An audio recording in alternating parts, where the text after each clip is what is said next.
Hello, family. This is Tekina. If you're watching this on Facebook, please share with your friends, share with your family, like our page. If you're watching this on YouTube, make sure you subscribe and share with your friends. Leave a comment and give us a thumbs up.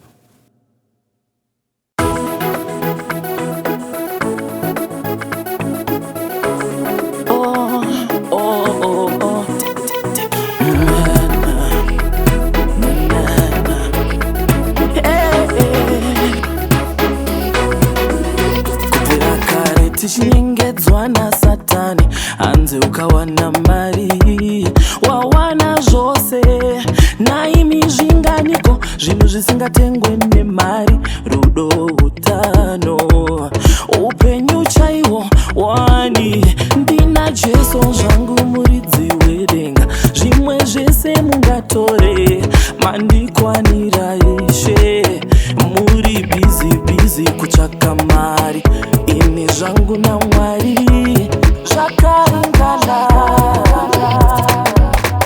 kana ndina Mwari ndakwana nezvinhu zvose hamungandibate ndinoshaina ini kana ndina Mwari ndakwana nezvinhu zvose hamungandibate ndinoshaina ini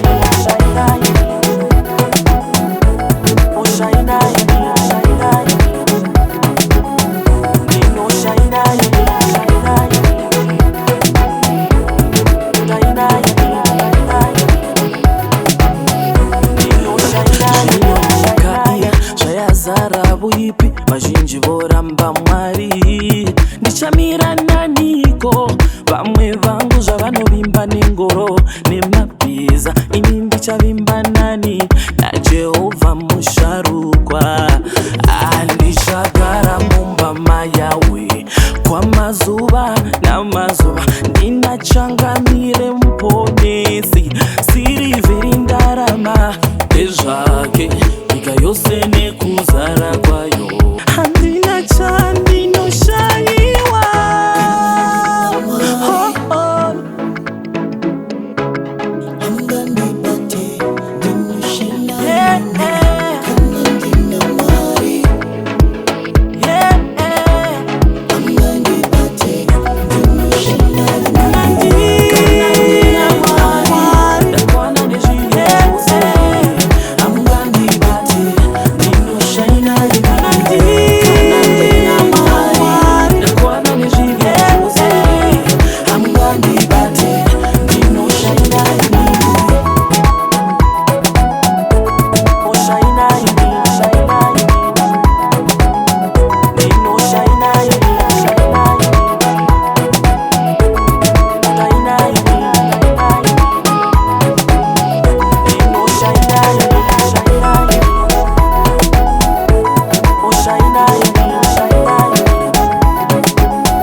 wa Mwari nekururama zvose izvi zvichawedzera Matthew 6:33 tsvakai ushe waMwari nekururama zvose izvi zvichawedzera Matthew 6:33